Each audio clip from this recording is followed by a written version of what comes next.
Okay, so today we have a lot of stuff and we are going to make some interesting maps. Actually, we are creating two maps today. One is a global static map, so a global map. And there you will see we will work a lot with projections as they're quite important when making especially global maps. Then we will also make a static map using PPGIS data, and I will explain briefly what is PPGIS data if you're not familiar with it already. So since we have a lot of content, so I will be a bit faster, but I'm recording this, and then we will also have our help session on Thursday. So if something is still unclear, hopefully we can make it easier later. So so let's start with CSC notebook. I hope you have opened it already. If not, just go to notebook.rahtiapp.fi, I guess. You will start a new instance of the Cartopy Python environment, and then go to your My Work folder, tutorials, and then if you just click on this GitHub plugin icon, you will see that there is an orange circle up there telling you that there are new changes to the repository. It's because I've added contents for this week. So I just pulled the changes. Now I should have the latest content for the week, and you can see that a new folder is added, folder called week 2. So let's just go into the folder. There's a bunch of stuff that we need for our work, and some of them are for the website, so you don't need all of them. And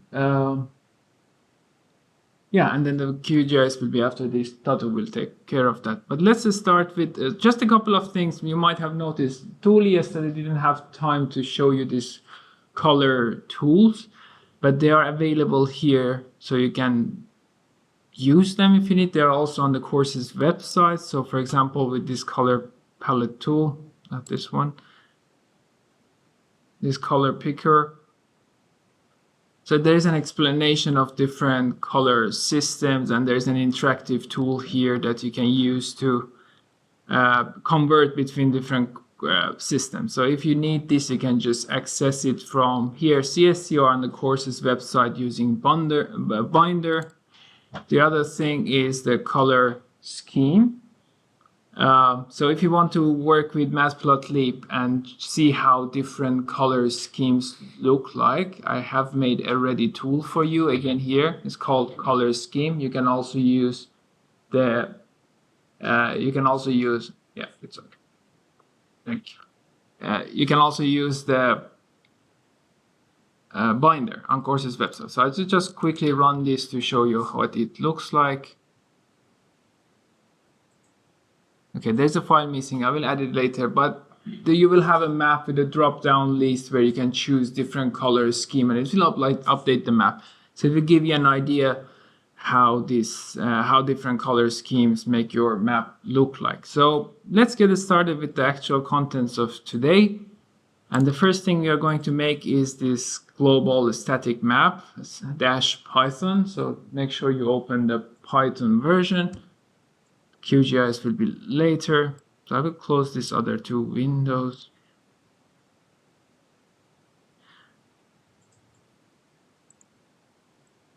So what we want to work with today is this is a global map of airports and the routes between airports globally.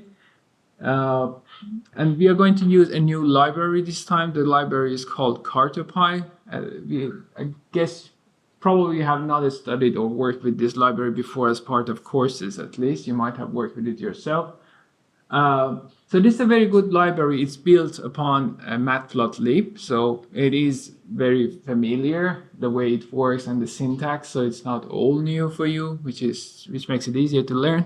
One of the best things about Cartopy is that it works very well with coordinate systems and projections. So if you have different datasets coming in different projection systems, and you have to change and do transformation on the go, this is very handy library to work with that. In this exercise, you will see why it's important why it's easier to use Cartopy. This is particularly, you can make any kind of map at any scale, but this is particularly useful Python library when you're making, for example, global maps. I've also put, well, it's a big library. There are a lot of details that you can learn on your own. There is a link to the documentation, so you can just follow the link, or just, if you run this, it will show you the web page, but maybe it's easier to just go to the website. The dataset we are going to work with comes from openflights.org. As I said, it's information about airports, so all the airports around the world and the connections between the airports. So that's the map we are going to create today. And we take a number of steps that I will explain along the way. So let's just first run the first couple of cells. So the first one is just setting the path for our work, so makes things easier. And the second one, we are importing libraries. These are libraries that are already familiar to you, most of them, like pandas, Shapely, GeoPandas. And then we are also importing Cartopy.crs. We are going to use the CRS is a module under Cartopy library, which helps us work with coordinate systems, with projections. So yeah, so these are the libraries. So the data is saved in data directory. So we have a folder called data where we have a bunch of data sets. So the data that we are going to work with now is called airports.dat. And it has information about airports. So let's just run this. We reuse pandas libraries to use this data file. Let's also run the second cell, the other cell, airports.head, to get an idea of what we have in our data set. So this is what the data set looks like. Yeah, so we have the name of the airport, which city it is located in, and we also have the latitude and longitude of the airport. So this is what we are going to use for mapping. There's a bunch of other information in the data set that we are not going to use. Yeah, so that's the data. So as you can see, this is a table. So we just use this pandas read CSV to import it. So it's not automatically GIS data we can work with. So what we need to do, we need to convert it to geodata frame. Then we can do GIS with it. So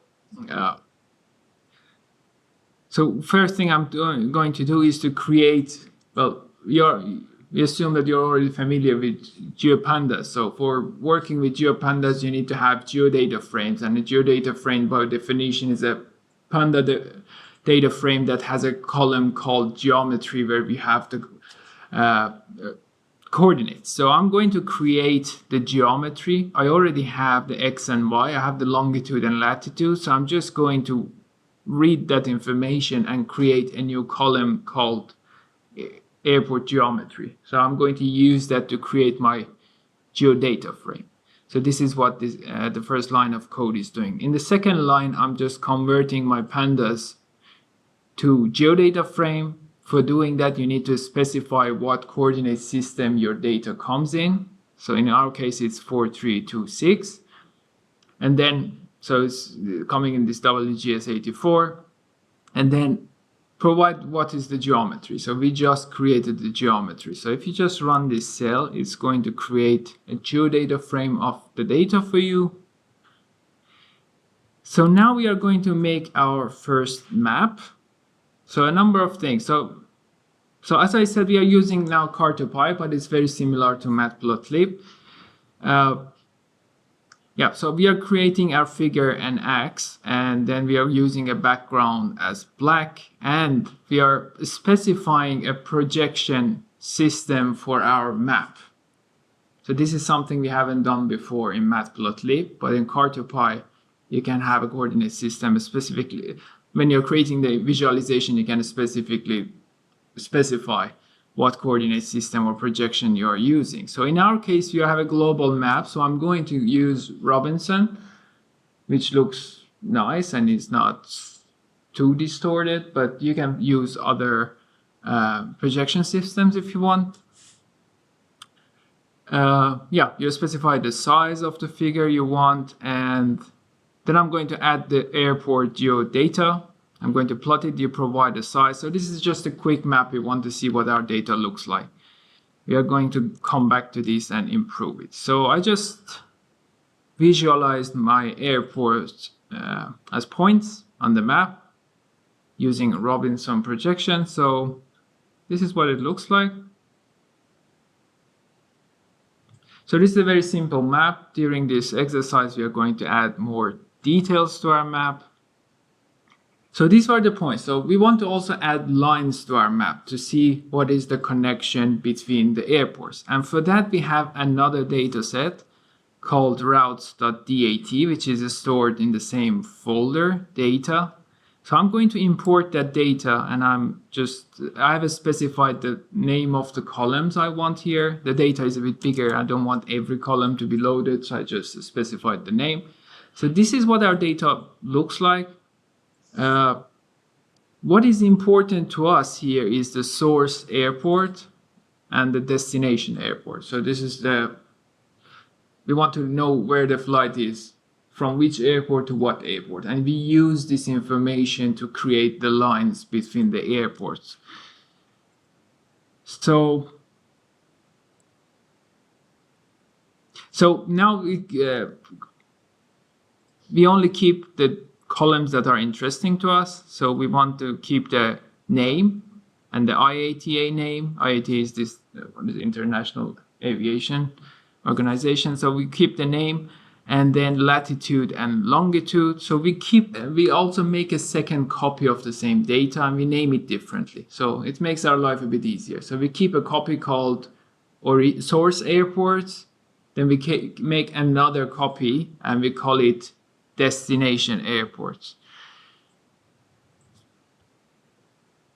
And later we are going to do a join between them in order to make sure that there won't be conflicts between the name of the columns. I'm going to add source and destination. So underscore source, underscore destination to the name of the columns. So when I join, I know which fields have come from my source airport, which fields have come from my origin airport. So if I just run this,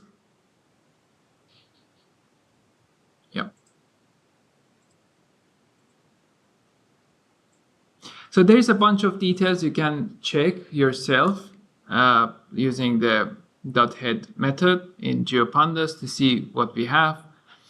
But yeah, we have a number of columns. We are going to filter the routes to include only source and destination airport identifiers. So we only want to keep source underscore airport and destination underscore airport. So here I do a merge. So we have created two identical data sets, source airports and destination airports. Now I'm going to do a merge to create my route. So based on the name of the airport, where they come from, where they go, I'm doing the merge to create a more complete data. So let's do this, and at the end we have these routes.columns. It will show us what the data looks like, what the column names. So now that we did the merge, you can see that we have the source and destination. So we brought things together. Now we are going to use this to create the routes that we are going to visualize later.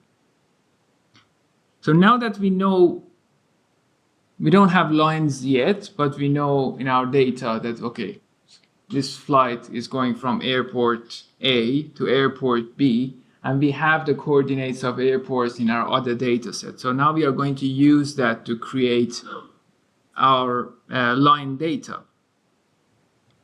So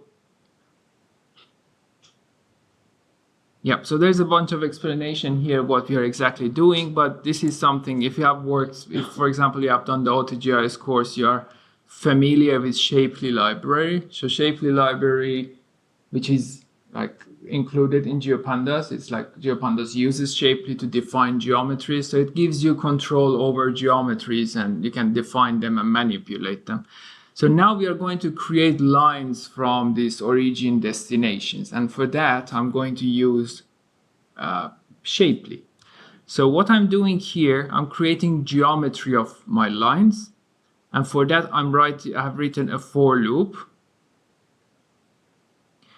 So I'm going to read the source longitude, source latitude, and destination longitude and destination latitude, and then I use this line string class in Shapely to create line strings from this information. So I know what is the origin airport, what is the coordinate there, what are the coordinates there, and I know the destination and the coordinates there. So I just use the Shapely line string to define lines.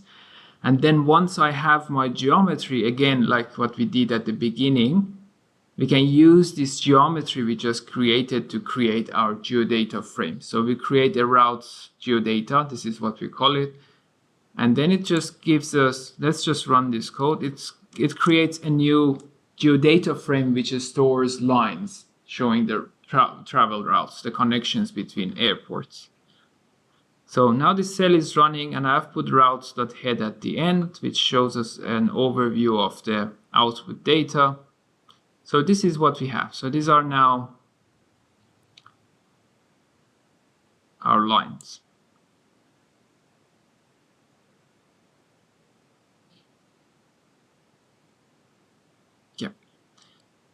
So if you want to see here, you don't see the geometry because it's routes. If you put just route geodata, you will get the output from this. Then you will see the geometry. So we have line strings here. So now let's make a quick plot to see what we have. It's hard to imagine things before we visualize them. So I'm just going to run this cell. It's just a very quick visualization of these lines we just created. As you can see, it's very messy. We have a lot of lines that are just overlapping and it is unusable. So this is a very quick map, but not the mess map we can make.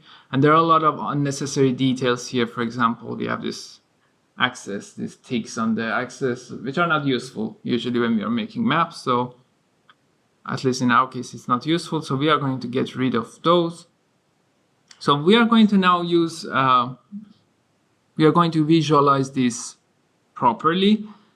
So again, like we did before, I'm going to create a new figure and axe, and I'm again going to use Robinson projection because I think it's suitable for this map, but you may want to use other projection depending on what your need is and what are your preferences.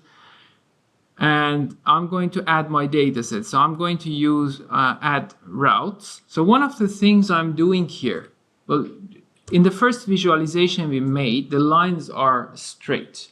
And we know that that is not the case because the shortest path between 2 points on the real globe is not a straight line. So this is not a realistic visualization.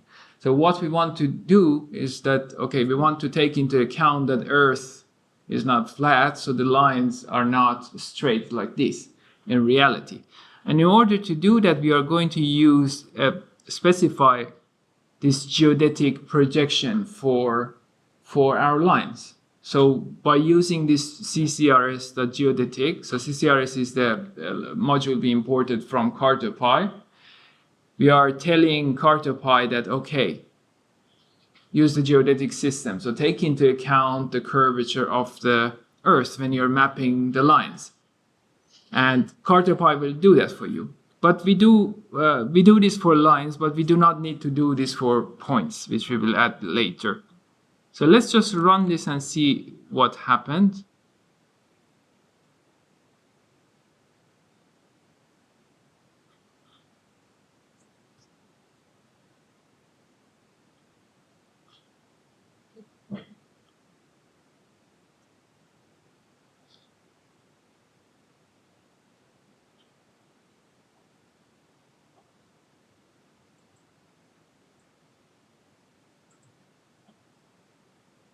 The data is big and we are doing some transformations there, so it takes a bit of time.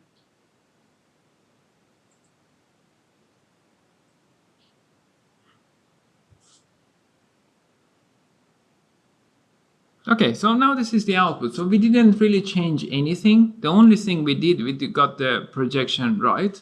So we used this geodetic projection and now you see the lines look more realistic. So it's not this straight line from I don't know, for example, from London to New York. So it takes into account the curvature of the Earth, which makes the map look a bit nicer and more realistic. So at the same time, I've also turned off like the text and the axis of the map, so it looks a bit better. But we are going to continue working with this. So now these are only the lines. I want to also add the airports, so the points that we saw at the beginning. So we want to also add that to our map. And for that, we are doing a bit of calculation. So I want to use this proportional symbol. So the more flights, the more connections we have from the airport, the bigger the symbol. So we are going to use a visual variable here, the size. So the data doesn't have the number of routes or flights, but we are going to calculate that because I know the routes. So I can see from each airport how many routes we have for each of the airports. So what I'm going to do here exactly is just count those. So I'm just counting the values here. So let's just run this cell. So if your data had this ready, you wouldn't have needed to do this, but I'm just calculating how many routes we have for each airport, and then I'm going to use this in my visualization. So here, this is where we are doing the calculation and doing merge, which is equivalent of join if you have used QGIS or ArcGIS. So we are joining it to our data. So we have the counts of the routes for each of the airports.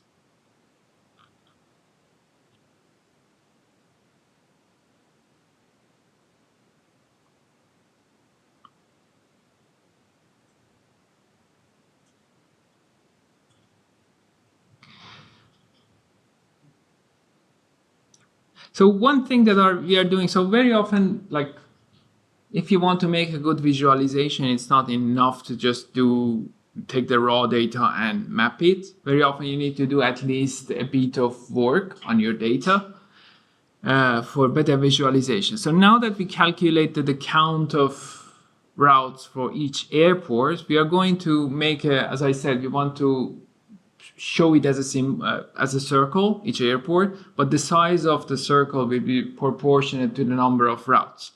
So what I'm using as the marker size, so I'm creating a new column in my data, and I call it marker size, and its value is the count of the flights. This is what I just calculated, divided by 10. So by experience, by just trying this before, I know that, okay, if I divide it by 10, it will give me a good marker size for Matplotlib or Cartopy that we are using here. So let's just run this. It will do the calculation for us, and it creates this new column called marker size, which is based on the counts. And we use this later to create our visualization. So now we are going to recreate our visualization. So most of the information is the same as we had before. So we are creating this figure and axis, and we are using Robinson projection. And then we are adding our lines, again, CRS as geodetic. So we have that nice curvature in our lines. And then we are adding the airports.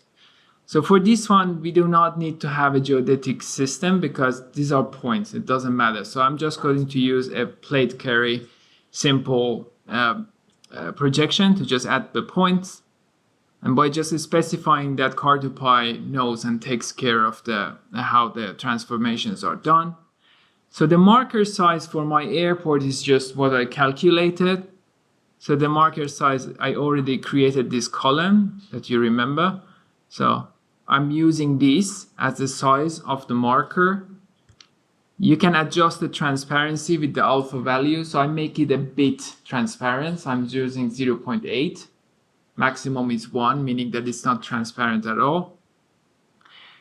And yeah, so I want to also apply color to my map, to my symbols. In this case, I don't have any other information to show using the colors. But you might have other columns in your data that you want to visualize. So you show the number of flights using the size, but also apply color to show something. In this case, I'm just going to use the longitude of the data to apply my color to just show you how this works. But yeah, so let's just run this cell.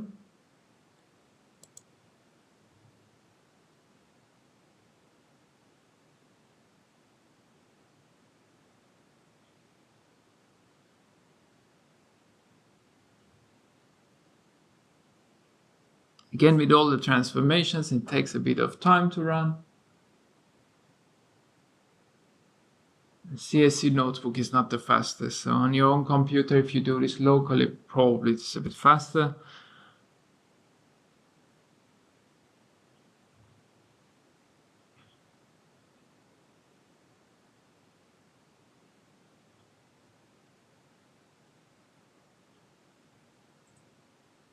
Okay, so this is what our map looks like now. So you see the choice of colors. I just used a random color scheme, so it just ranges from blue to red.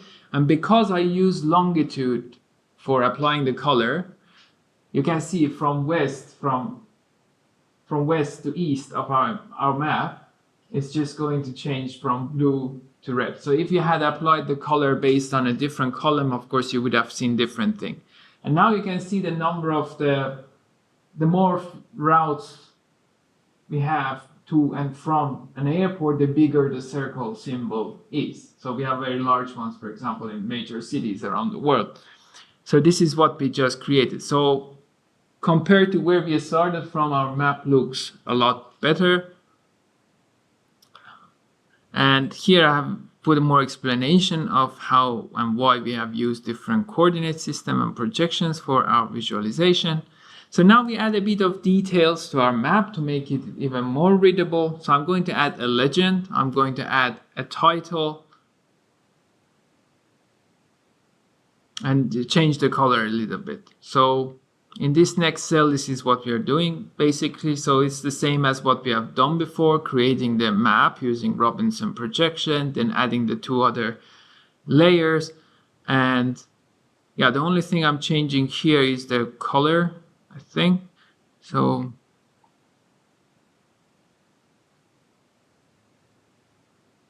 yeah, so we are using this cool, warm color scheme. A bit different. You will see soon when I run the code what it looks like. And then I'm adding the legend same way as we did last week. So I'm using it just manually using matplotlib line 2D module. So I'm adding them. Then I'm adding a title for my legend and for my map, and specifying the font size and color and the location where I want it to appear. And then that's it. So let's run this and see what it looks like.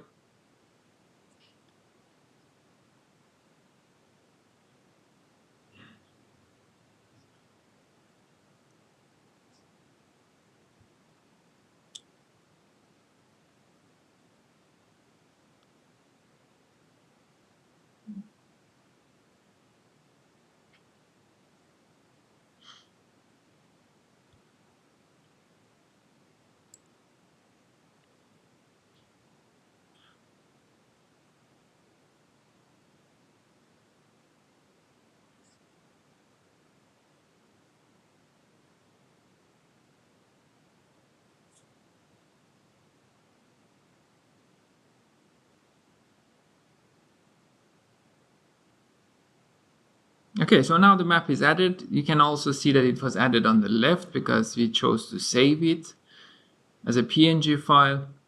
So yeah, so it's also exported as a PNG file, but this is what our map looks like. So we adjusted the color a bit from cool to warm colors from based on the longitude. We added a legend and a title, and yeah, the map looks a lot better than where we started from.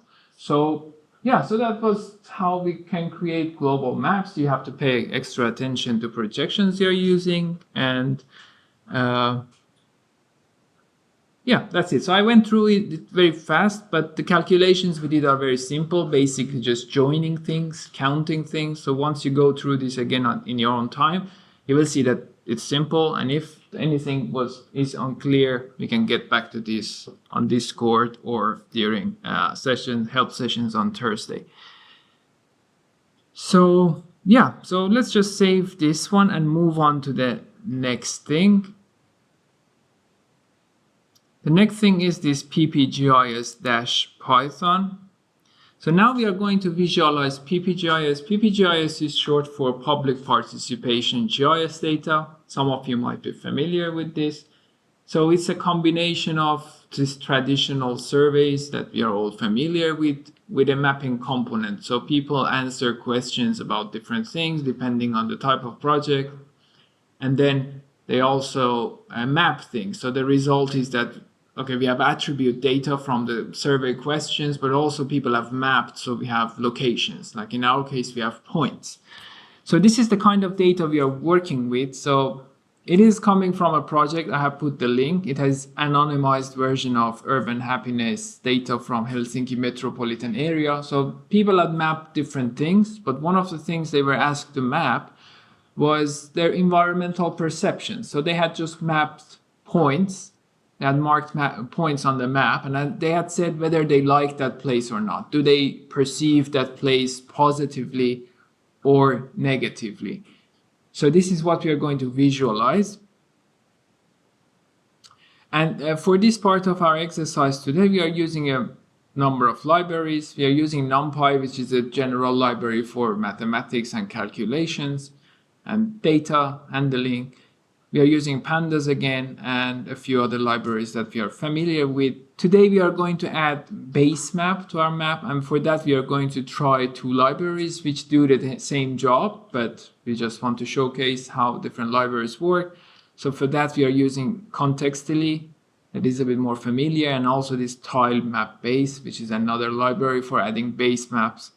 We also use Seaborn, which is another library built on Matplotlib, which is very good for creating maps and statistical graphics. So we are going to showcase how you can use that library. So we start by importing our libraries and the data. So the data is also stored in this data directory on the left. So I will just import my data, run this cell, and see the head of my data and a very quick plot. So this is what the data looks like. You can imagine this, where you have this cluster of points is Helsinki, and then you have a number of outliers, points that are outside the boundary of Helsinki. So we need to do a bit of data cleaning. So I want to get rid of these points that are not within Helsinki. So just a bit of data cleaning.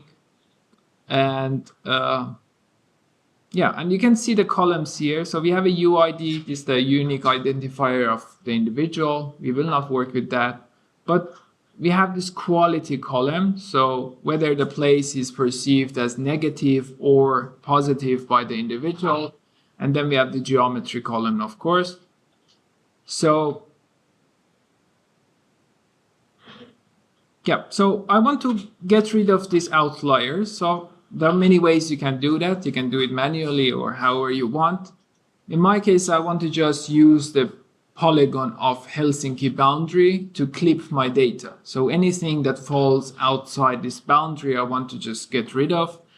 You can get the boundary of Helsinki from any source, like from Python, probably you can download from Statistics Finland. In my case, I thought it would be just faster. I'm getting the polygon of Helsinki from OpenStreetMap.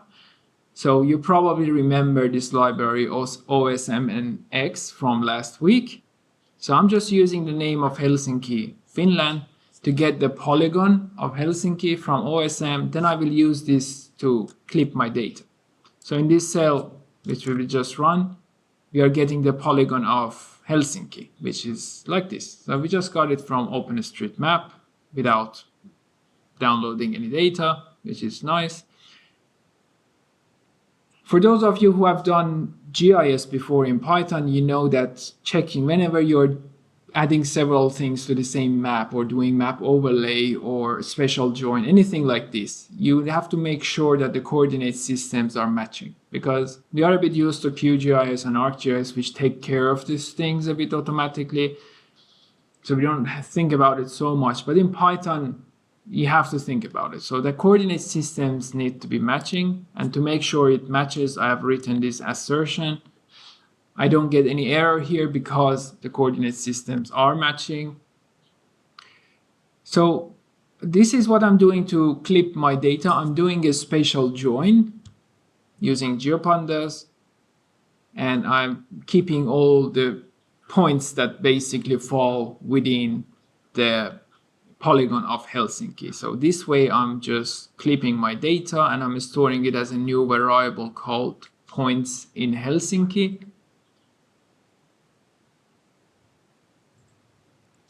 So now I'm going to make a quick map. So one thing, when you're working with web maps, when you're adding base map, well, you're getting the base map from some source, you're getting from OSM or from somewhere else. And these maps usually come in Web Mercator, which is this EPSG 3857. So if you are going to add base map, you need to convert, you need to transform your data to Web Mercator. Otherwise, it just won't work. They won't overlap. So this is what I'm doing. I'm going to transform my data to the right coordinate system, 3857, and then I'm going to make a very quick visualization, and I'm using Contextually, this library, to add a base map. So in the AutoGIS course, we have talked a lot about Contextually. If you want a reminder, I've put a link here, so you can just check out that course's website. But Contextually is just with one line of code, add base map. You specify which figure you want to add it to. The source, in this case, I'm using OpenStreetMap, Mapnik. So it just quickly adds a base map to your work. So I want to, a bit like when you're visualizing things, it's good to check the quality of your data. So when I was working with this dataset before, when preparing this, I noticed that there is something off with my values, the quality values. So if you just run this one line of code, it gives you the unique values that you have in the column called quality. And you can see that we have positive, negative, and negative. So we have negative, one with the capital N, one without. So if you're visualizing this, of course, Python will not know that these are the same, this negative with N capital and N small. So it will consider it as a different class. So what I'm going to do, I'm going to fix this very quickly. And for that, there's an easy way. In GeoPandas or Pandas, I'm just going to replace all the negative values with N, with a small n, with negative capital. So all the negative values will be negative with N capital. So I'm going to run this. So my data, so as we have said during lectures, it's important to make sure your data doesn't have mistakes and everything is fine before you make your map. Otherwise, it's going to mess up with your map. So now I'm going to create our map. So again, I'm taking my points that I just cleaned up to the right coordinate system, the Web Mercator. And I'm going to add the visualization based on this quality column where we had negative and positive, the one that we just fixed. And I'm going to apply a color map, this color scheme. So it's just from red to blue. And then if you want legend, yeah, true, and you can adjust transparency and other things. For my map, I don't want this axis and ticks, which makes it look ugly. So I'm going to just remove them. Like this. I have set axis as on, so let's run and see what it looks like. So if you have, this is the axis of your map. So I've left it as on, which gives a frame to my map. So if you want to get rid of this black frame around your map, you can just set axis to off. So this is just one way of adding frame to your map if you're working with Matplotlib. Yeah, and then I've used this fig tight layout. This is a function under Matplotlib, which automatically improves your layout a bit, so things look a bit nice, especially when you have more elements like title, legend. It just tries to make it look a bit nicer. yeah, so we have a basic map of positive and negative points. The negative ones are visualized as red and the positive ones are visualized as blue. So this is a map to start with, but it's not perfect. In this data set, we have over 5,000 points and they are in Helsinki. So there's a lot of overlap. So it's very hard to say where we have a concentration of positive and negative markings by participants.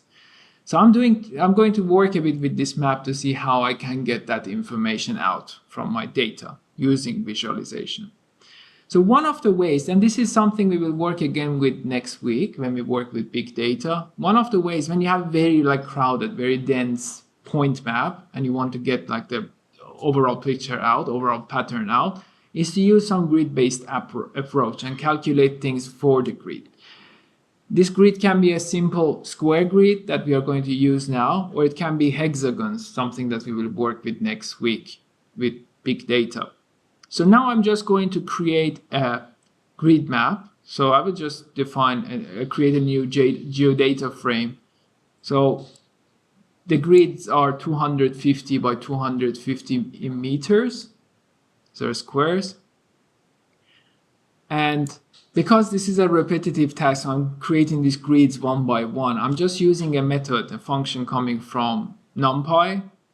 We can just do this automatically. So it just goes on and creates the coordinates for you each time, adding 250 meter in X and Y.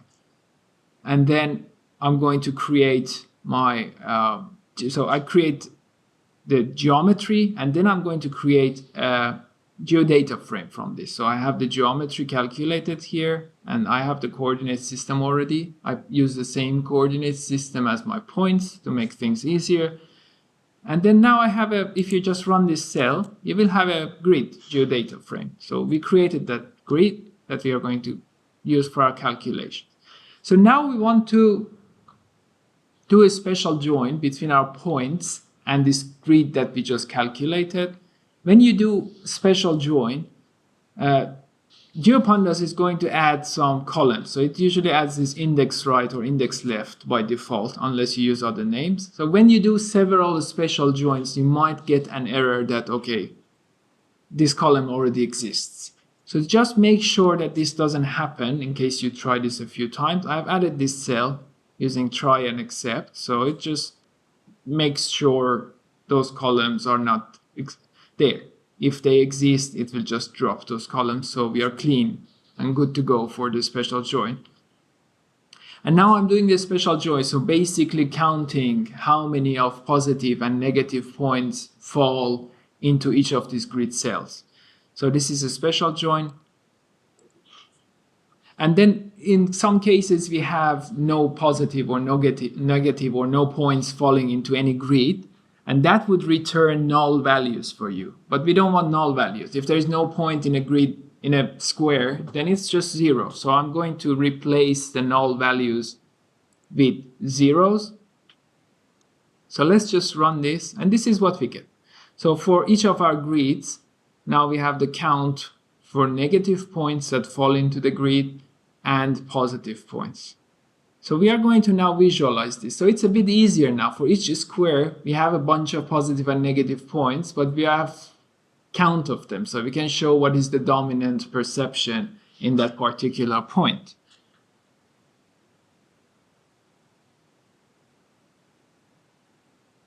So there are a lot of cells because we created these grid cells for all Helsinki area. So you can imagine there are a lot of grid cells where we don't have any points in. So to make our map a bit nicer and get rid of where we don't have data, get rid of grid cells where we don't have area, data, we are going to remove cells which have neither negative values, points, or positive points. So we just remove those from our map so it doesn't look as crowded. And we do a quick plot. So this is what our data looks like now. So as you can imagine, before I do this, there were grid cells everywhere. But now it just kept those where we have the point in. So now I want to visualize whether the place is positive or negative. And there are a number of ways how you can do this. Because now you have the count for positive or negative. So depending on what map you want to create, you may want to choose, for example, if there are more positive points in a grid cell, you just visualize that cell as a positive place. Or if there are more negative points, it's just negative. In my case, I want to do it a bit differently, and this is not necessarily related to visualization, it's just one way of doing things. So just showing you that when you're creating visualization, it's good to be a bit creative. So this is just simple metric that I created. I didn't create, it's a common metric. I just used it here to combine the positive and negative values. So I'm just combining them. So it gives me a value from -1 to +1. So the closer the value is to -1, it means the place is mostly negative based on the count of negative points. And if the value is more close to 1, it means it's more positive. So it's just, I'm using this formula, which is a very common mathematical thing, to create a metric that gives us an easy understanding of whether the place is positive or negative. So when creating maps, so this is not cartography, but I'm using this to make better maps. So just something to think about making maps. So I'm going to now apply this. So basically what I have here is this formula. Just I've written it in Python, and I'm going to calculate it as a new column, add it as a new column in my data. So I did the calculation.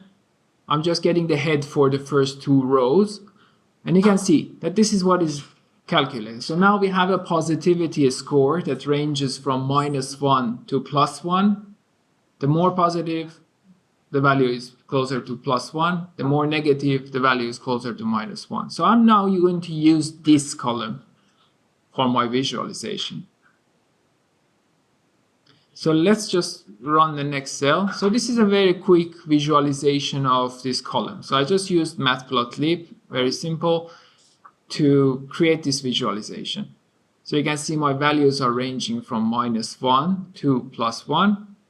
And this gives you some idea of where you have, this is not a good map yet, but it gives you some idea where you have a higher concentration of positive points. So it's a bit easier to understand than that very dense point data.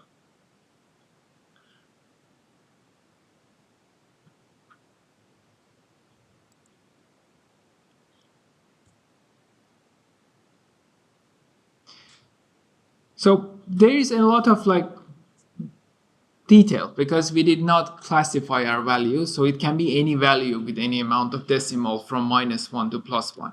To make it a bit easier to reduce the amount of granularity in our data, so I'm going to just use classification. And in AutoGIS course, again, I put links here to the AutoGIS course. You can learn about how to do classification.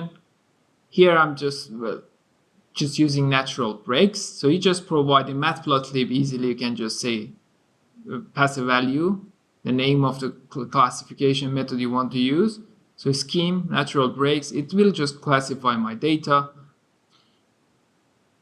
And that's what I'm going to use here. So it just classified my data into 5 classes. So if you look at the map, it's a bit easier to understand. So we have the more green areas, which are more positive. Then we have more red areas, which are negative. So as I said before, it's a bit easier to understand than just very dense point data.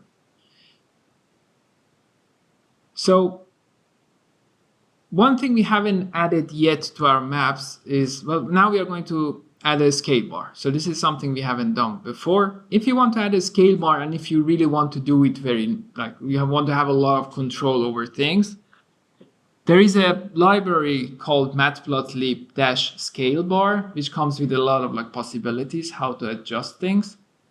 But it is not now installed on this CSC. Of course, you can install it if you want to. You can use the Python console, or in one of your cells, you can use this pip install matplotlib scale bar. But there is another way. So it's part of matplotlib, but it's not installed with it automatically. So you have to install it separately. But there is another way of doing this without this library. It's a bit simpler way. And we are going to use that method now. So we are going to use this anchored size bar, which comes with Matplotlib. So we do not need to add anything. So everything we have here is what we have seen before. So there is nothing new.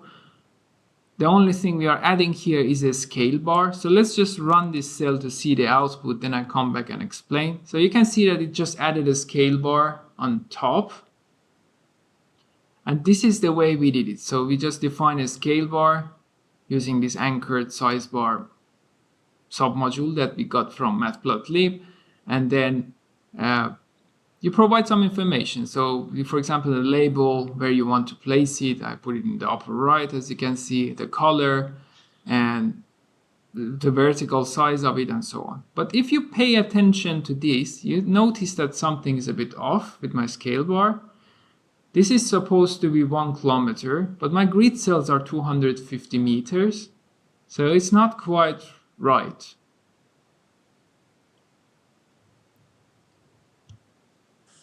So it's not quite right. And the reason is that, of course, your map is coming in a projection system. So we are using Web Mercator here. And depending on where you are in the world, things are distorted. So the sizes are different. So if you want to get the scale bar correctly, so here, now we use this length, which was manually 1000 meter. But 1000 meter in Web Mercator varies, like how big it is on the map, depending on whether you are in Finland or you are around the equator. So if you want to correct that, there is a mathematical way of doing this correction. So you just do the calculation. And I got the calculation from somewhere. So you do the calculation based on the latitude that you are at. So we are in Finland at latitude 60. Using that latitude, you can do this mathematical thing to calculate. So you can calculate what is the correct length. So you do the adjustment for the length. So now I'm going to use this adjusted length to update my map. So here, instead of length, for my scale bar, I'm going to use adjusted length and just run this code again, this cell. And now you can see the scale bar looks bigger, and this looks more correct. And that's because we manually took care of the adjustment for the size of for the projections effect on the scale bar. So these are things that happen automatically if you're using software such as QGIS or ArcGIS, but when you're working in Python, you have to be careful with how things work. Yeah, so this data is, of course, we are using OSM, and also I've gotten this PPGIS data from Aalto University. So in my attribution, I have acknowledged that, okay, this data comes from Aalto University. Yeah, so another thing, just quickly going through it, like sometimes we sometimes add base maps to show the map user where the place is, to give them some sense of orientation. There are different ways, so it doesn't always have to be a base map. So if you want to add, there are different ways of like helping the user of the map to orientate themselves. So one of the ways is by adding landmarks. So if someone is not super familiar with Helsinki, for example, so they're new to the city, but they know that, okay, they at least know Kamppi or somewhere in the center. So if you just map Kamppi to the map, if you add Kamppi to the map, it helps the user of the map to like find where they are. So again, this is something that depends on what you're making the map for. So here I'm just quickly showing you how you can add labels and landmarks to the map. So in this case, just randomly, I chose to visualize Helsinki White Church. So if it's a map made for tourists, it's a landmark they are probably familiar with. And then I'm adding Pasila railway station, and then one shopping center in the east. So I just wanted to have a few items around Helsinki, a few places. So the way to do is, well, I have the coordinates. I just got the coordinates from Google Maps for these places. And I'm going to create a geodata frame for them. So then I can add it to my map. So I just create a geodata frame, I apply the right coordinate system, and then I'm going to add it to my map. So one thing about like adding elements, if you want to add labels, if you want to add some picture to your map in Matplotlib in Python, you just need to treat them as like map features. So it's like points. You just give coordinates and it will be placed in the right place on your map. So this is what I am doing here. So I will just run the code now, this long code, and we see the output. Then I explain briefly what we are doing here.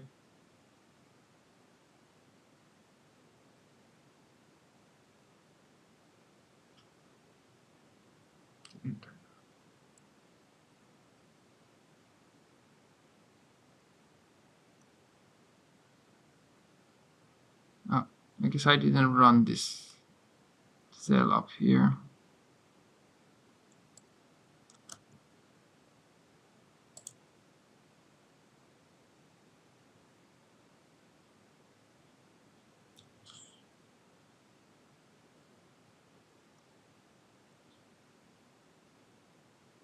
Okay, so now I just added this landmark. So I added a label and I also visualized the place as a star on my map. So what I did, I just created a geodata frame based on them and I added it to my map.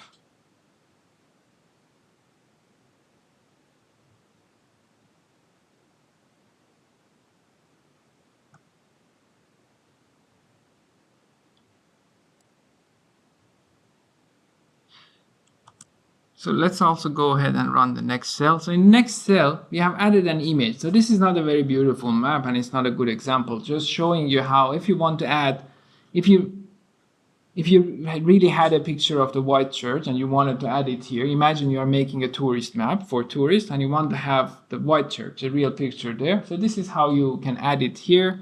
So I have these pictures saved in assets in this folder. So what I'm doing here, I'm just using something that comes with Matplotlib, this offset box, this offset image, to add the image to my map. So I'm specifically giving the coordinates of the white church and I'm asking that, okay, put this picture at that location. So this is basically what we are doing here, adding these icons to our map and specifically saying, so I've played with this a bit to get them to the right location, getting so that it looks nice enough. But yeah, this is the way to go if you want to add pictures or labels, landmarks to your map. It's a bit difficult, but again, we are using Python for map making if you have a repetitive process. So once you do it, then it's just easy to rerun the code. So just quickly, I know we had a lot of contents, but just quickly going through kernel density map. So another way when we have this kind of dense point data, another sometimes useful way of visualizing is to create some kind of heat map. And one way to do it is using kernel density. And I'm using another library called Seaborn, which is also a very common library. It's a bit more advanced, a bit like more complicated than Matplotlib. It's used for like statistical graphics, creating a statistical graphics. You can also make maps. So I'm going to use this Seaborn library for creating the kernel density map. And I will, before we used contextually to add base map to our map, now I'm going to use this tile map base to add the base map. And yeah, so let's just run this cell and see what we get as the output.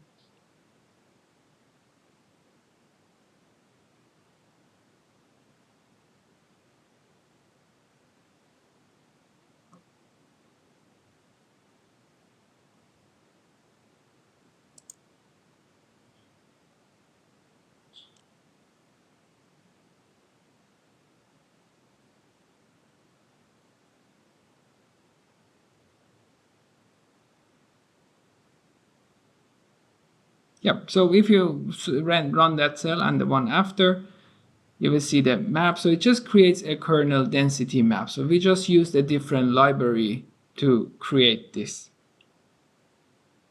And we adjusted. So it is also based, this Seaborn is also based on Matplotlib. So we see a bit of similarity. For example, you can apply the alpha value in the same way, or you can use similar like color maps, color ramps for it. So yeah, so this very well commented code. So now we're running out of time, so I don't go through every line, but you can check how this works. And yeah, as you can see, we have used tile-based map to add a base map to our map. And yeah, so this is an example of creating kernel density map. And if you end up using this and it's complicated or you have questions, you can always ask us. We can try to help you. Another thing I'm showing you here at last is that, okay, so now we created this kernel density of the points mixed, like positive and negative. So if you want to use it separately to show hotspots of positive points and negative points, of course you can you can filter your data and create kernel densities separately for positive points and negative points. Another way of doing that is to do something like this, just putting doing a map overlay. So you just put the two kernel densities. So I just created two kernel density maps here, one for positive, and I visualize them as orange, no, negative as orange, and then positive as blue. Then I'm just putting them on the top of each other and adjusting the transparency. So with Seaborn, it's quite easy to create kernel density plots or maps, just like this. And I'm just putting them on top of each other. So this is not the best map, but this is an example of how you can do kernel density and put them on top of each other to see where you have the hotspots of positive points and negative points. Yeah, so that was it. That was a lot of things we learned today: how to create kernel density map, how to create grids and use the grids for visualization. We also learned how to add a scale bar to our map, add landmarks, add icons to our map, and labels. And yeah, and in the first part we also created a global map and worked with projection systems and made a nice looking map with that. So yeah, so if you had any questions, just ask us on Thursday or on Discord and we'll try to help you.